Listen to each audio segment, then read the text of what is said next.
Everyone wants to get rich, but most people are trying to do it in the loudest, most American way possible. More income, more side hustles, more crypto, more apps, more podcasts where a guy in a rented Lamborghini tells you to wake up at 4 a.m. and dominate your checking account. And somehow, after all that financial advice, people are still broke. Not sleeping under a bridge broke. Worse. Making decent money but still scared to open the banking app broke. 2 years ago, that was me. I was sitting at my kitchen table, staring at a pile of stuff I had just bought from Target. Candles I didn't need. A throw pillow replacing a throw pillow that was perfectly fine. A kitchen gadget still in the box, sitting next to another kitchen gadget I bought during a previous personality crisis. My credit card statement showed $4,100 in charges that month. My savings account showed $812. I made $63,000 a year, which means I wasn't poor. I was just financially leaking from every hole like a cartoon boat. I didn't have a money problem. I had a Target is not therapy problem. That same week, I read about Japanese money habits. And at first I thought, great, another ancient system that's going to tell me to buy less coffee and journal my way into home ownership. But then something clicked. The Japanese approach to money was almost the complete opposite of the American one.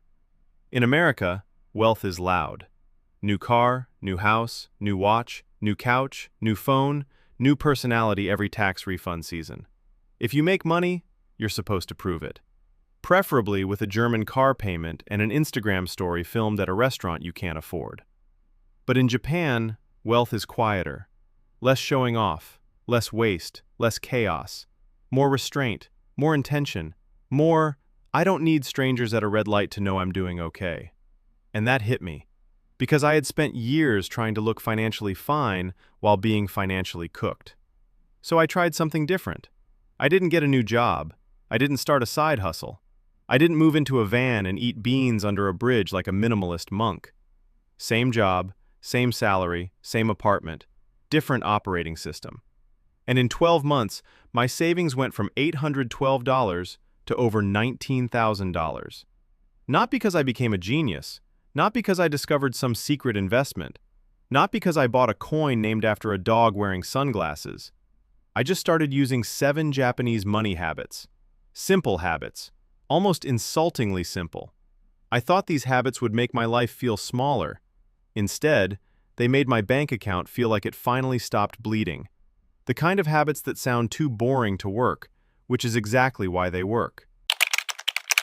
Let's start with the first one, Kakeibo, the notebook that bullies your spending. Kakeibo is a Japanese budgeting method that uses a notebook and a pen. That's it. No app, no dashboard, no fancy AI assistant congratulating you for being financially irresponsible in dark mode. Just paper. At the beginning of the month, you write down 4 things. How much money is coming in, how much you need for fixed expenses, how much you want to save, and how much you have left to spend. Then, every day, you write down what you bought, and every purchase goes into one of 4 categories: needs, wants, culture, or unexpected. That's it. Brutally simple. Which is terrifying, because now your excuses have nowhere to hide. When you use a budgeting app, the app does all the work. You swipe your card. The app quietly sorts the transaction. You look at a pie chart 2 weeks later and think, apparently I spent $387 on food delivery. Then you close the app and order Thai food because self-awareness is exhausting. But Kakeibo is different, because you have to physically write it down. DoorDash, $42. Wants. That sentence hits different. It's not data anymore, it's a confession. A budgeting app says, you spent $42. Kakeibo says, you paid a stranger to bring you tacos because your emotions were unsupervised. That tiny moment of friction changes everything. Because once you know you have to write the purchase down later, you start asking yourself before buying, do I really want to see this in the notebook tonight? And sometimes the answer is no. That's the magic. Kakeibo doesn't make you rich by giving you more money. It makes you richer by making your dumb spending visible. And once dumb spending becomes visible, it becomes embarrassing. And embarrassment is a powerful financial advisor. My first month using Kakeibo, I saved over $1,000. Not because I became disciplined overnight, but because the notebook kept looking at me like, really? Another Target run? It was a $3 notebook with the emotional energy of a disappointed Japanese grandmother. And honestly, I needed that. The next habit is called Mottainai. It roughly means, what a waste, but not in a casual way. Not like, oh no, I wasted $5. More like, you have dishonored the rice, the paycheck, and the ancestors. Mottainai is the deep discomfort of wasting something useful. Food, money, time, clothes, energy. Stuff that still works. In America, waste is basically a lifestyle. We buy groceries like we're preparing for a natural disaster. Then half the spinach turns into green soup in the back of the fridge. We buy clothes for a version of ourselves who apparently attends rooftop brunches and reads poetry in linen pants. We replace phones that still work because the new one has a slightly better camera for taking pictures of food we're about to waste. I didn't realize how bad it was until I did one simple thing. For 1 week, I took a picture of everything I threw away. Leftover rice, expired yogurt, half a rotisserie chicken, a bag of salad that died before fulfilling its purpose. By the end of the week, my camera roll looked like a documentary called Crimes Against Groceries. I was throwing away around $40 of food a week. That's over $2,000 a year, not spent on food, thrown away. I wasn't grocery shopping, I was sponsoring a landfill. So I started practicing Mottainai. Before buying more food, I looked at what I already had. Before throwing something away, I asked if it could be used. Before replacing something, I asked if it still worked. Revolutionary stuff. Apparently, an object does not become trash just because Amazon has a newer version. Mottainai teaches you to respect resources. And once you respect resources, you stop treating your paycheck like disposable confetti. Your fridge becomes cheaper. Your closet becomes calmer. Your house stops looking like a storage unit for abandoned dopamine hits. And your money finally gets to stay with you long enough to build a future. Next up, Hara Hachi Bu. Live on 80%, not 100%. This one sounds like a food rule, but it might be one of the most powerful money rules I've ever used. Hara Hachi Bu means eating until you're about 80% full. Not stuffed, not uncomfortable, not sitting there after dinner breathing like you just fought a bear, just satisfied. 80%. And when I heard that, I realized something. Most people don't just eat until they're 100% full. They spend until they're 100% full. Income comes in, and somehow every dollar gets assigned a mission. Rent, car, subscriptions, food, shopping, random Amazon item at 11:47 p.m. because apparently your life needed a vegetable chopper with 9,000 reviews. Then the month ends and there's nothing left, because spending expands to fill the space available, like gas, or anxiety, or people trying to explain why they financed a car they can't afford. Hara Hachi Bu applied to money means you don't live on 100% of your income. You live on 80%. If you bring home $4,000 a month, your real lifestyle is $3,200. The other $800 goes to savings, investments, or an emergency fund. You don't touch it. You don't borrow from yourself. You don't send it on a little vacation to Best Buy. It leaves before your spending brain can start making PowerPoint presentations about why you deserve new shoes. This changed everything for me, because I stopped asking, how much can I spend, and started asking, how much should I leave untouched? That 20% became margin, and margin is where wealth lives. Margin is why a car repair is annoying instead of life-ending. Margin is why a medical bill doesn't turn into a financial horror movie. Margin is why you can sleep. Most people think freedom comes from spending more, but sometimes freedom is the part you don't spend, that untouched 20%, that quiet space, that little financial cushion between you and chaos. Next up, Kaizen, tiny changes that compound. Kaizen means continuous improvement, small improvements, not dramatic, not cinematic, not the kind where you throw away all your snacks, cancel every subscription, wake up at 5 a.m. and suddenly become a budgeting samurai. Americans love the dramatic financial makeover. This month, I'm cutting restaurants, coffee, fun, joy, sunlight, and possibly my will to live. Then 2 weeks later, they're on DoorDash ordering emotional support tacos. Because big changes feel inspiring until your brain realizes you've declared war on your entire personality. Kaizen is different. Kaizen says, don't fix your whole life today. Fix one tiny thing. This month, cancel one subscription. Next month, increase your savings by 1%. The month after that, cook twice instead of ordering delivery. Then negotiate one bill. Then stop buying bottled drinks at lunch. Then switch one brand name product to generic. Tiny changes. So small they almost feel stupid. But that's the trick. Your brain doesn't panic. Your lifestyle doesn't collapse. You don't feel like you're being punished by a spreadsheet. And slowly, your financial life changes. One boring improvement at a time. Tiny changes look weak in the beginning. But so does a snowball before it becomes an avalanche. That's Kaizen. It's not sexy. Nobody is making a motivational TikTok about a guy saving 1% more into his Roth IRA. But boring plus time is dangerous. Boring plus time can buy your freedom. Next up, Wabi-Sabi. Stop replacing things that still work. Wabi-Sabi is the appreciation of imperfection. Things that are old, worn, used, scratched, not perfect, but still valuable. Which is basically illegal in American consumer culture.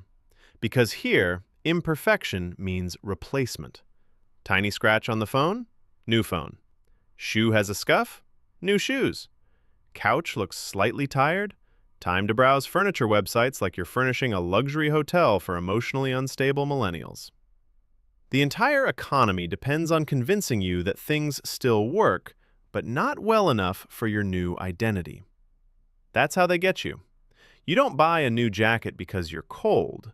You buy it because you saw someone on Instagram look mysterious in beige. Wabi-Sabi breaks that spell. It says, this thing is not worthless because it has aged. The scratch is not a crisis. The dent is not an emergency. The older version is not automatically trash because a newer version exists. Do you know how much money you save when you stop replacing things that still work? A stupid amount. Phones last longer. Clothes last longer. Furniture lasts longer. Cars last longer. Your bank account stops getting jumped by your aesthetic standards. I used to think replacing things made me feel upgraded, but most of the time, it just made me feel briefly excited and permanently poorer. Wabi-Sabi taught me that a slightly scratched table is not a failure. It's a table. It holds things. That was literally the job. Not everything in your life needs to look like a showroom. Sometimes the wealthiest thing you can do is keep using what already works. Quietly. Without applause. Without a delivery truck showing up every 3 days like Santa developed a spending problem. Next up, Chokin. Save first, spend second. This might be the most important habit on the list. Chokin means saving, but the real power is in the order. Most people do this: earn, spend, and hope there's something left. There is never something left. Because money left unattended will find a way to disappear. It will evaporate into restaurants, subscriptions, convenience, upgrades, fees, snacks, and one mysterious Amazon package you don't even remember ordering. Chokin flips the order. Earn, save, spend what remains. That's it. Simple, brutal, effective. The moment your paycheck hits, a percentage leaves automatically. Savings, investments, emergency fund, gone. Before your spending brain wakes up and starts talking nonsense. Because your spending brain is not your friend. Your spending brain says things like, "You've had a hard week. You deserve this. This is basically an investment. It's 40% off, so technically you're making money." No, you are not making money at checkout. You are being hunted by marketing. Chokin protects you from yourself. It removes the money before you can ruin the plan. And the crazy part is, you adjust. If you automatically save 20%, your lifestyle eventually forms around the remaining 80%. At first, it feels tight. Then, it feels normal. Then one day, you look up and realize you have thousands of dollars sitting there, quietly. Not because you became more disciplined, because you built a system that didn't require you to be a hero every day. That's the secret. Rich people don't rely on motivation. Motivation is a drunk roommate. Sometimes it helps. Most of the time, it disappears when rent is due. Systems work when motivation doesn't. Chokin is a system. Save first. Spend second. Hope is not a financial strategy. Finally, Hansei. Review your money without lying to yourself. The final habit is Hansei. Honest self-reflection. Not guilt, not shame, not staring at your bank account like it betrayed you. Just honesty. What worked? What didn't? What will you do differently? That's it. Once a month, sit down with your money. Look at what came in. Look at what went out. Look at what you saved. Look at what you wasted. And be honest. Not dramatic, honest. Most people don't reflect. They just repeat. Same spending, same stress, same "I'll start next month." Same next month. Same disaster wearing a different calendar page. Hansei breaks the loop. It makes you look at the pattern, and once you see the pattern, you can change it. This is where all the habits connect. Kakeibo shows you where the money went. Mottainai shows you what you wasted. Hara Hachi Bu shows you where you overfilled your life. Kaizen shows you the next tiny improvement. Wabi-Sabi shows you what you don't need to replace. Chokin makes sure saving happens first. Hansei makes sure you don't lie to yourself about any of it. And that matters. Because the most expensive thing in your financial life might not be rent, or groceries, or taxes. It might be the stories you tell yourself. I needed that. It was only $20. I'll save next month. I deserve it. I'm just bad with money. No, you are not bad with money. You are probably just unconscious with money. And consciousness is fixable. That's what these habits did for me. They woke me up. 2 years ago, I thought my problem was income. I thought if I made more money, everything would finally work. But that wasn't true. Because more money in the hands of the same habits just creates a more expensive version of the same problem. If you're careless with $3,000 a month, you'll probably be careless with $6,000. You'll just have nicer furniture and a scarier car payment. I didn't need more income first. I needed a different philosophy. Kakeibo taught me to pay attention. Mottainai taught me to stop wasting. Hara Hachi Bu taught me to leave margin. Kaizen taught me to improve slowly. Wabi-Sabi taught me to stop replacing things that still worked. Chokin taught me to save before spending. And Hansei taught me to stop lying to myself. None of these habits are flashy. Nobody is going to see you writing in a notebook and say, "Wow, look at this financial beast." Nobody is going to make a motivational edit of you eating leftovers and canceling Hulu. But that's the point. Real wealth is often quiet. It doesn't always look like a Lamborghini. Sometimes it looks like a paid-off credit card. Sometimes it looks like an emergency fund. Sometimes it looks like sleeping through the night because one unexpected bill won't destroy your entire life. That's wealth. Not the loud kind, the useful kind, the kind that protects you, the kind that gives you options, the kind that lets you breathe. And the crazy thing is, it starts small. A notebook, a pen, a skipped impulse purchase, a meal you don't waste, $1 saved before it gets spent. Tiny things, boring things. But boring things repeated for years become powerful. A snowflake is harmless. An avalanche is also snowflakes. So if your money feels chaotic right now, don't start by trying to become rich. Start by paying attention. Look at where your money goes. Save before you spend. Waste less. Replace less. Improve one tiny thing, then do it again next month. That's how it starts. That's how it always starts. So be honest. Which habit do you need the most right now? Are you wasting too much? Spending too much? Saving last? Replacing things that still work? Or treating Target like a casino with candles? Comment your answer below. And if you want part 2, I'll break down the money habits that keep Americans broke without them even realizing it.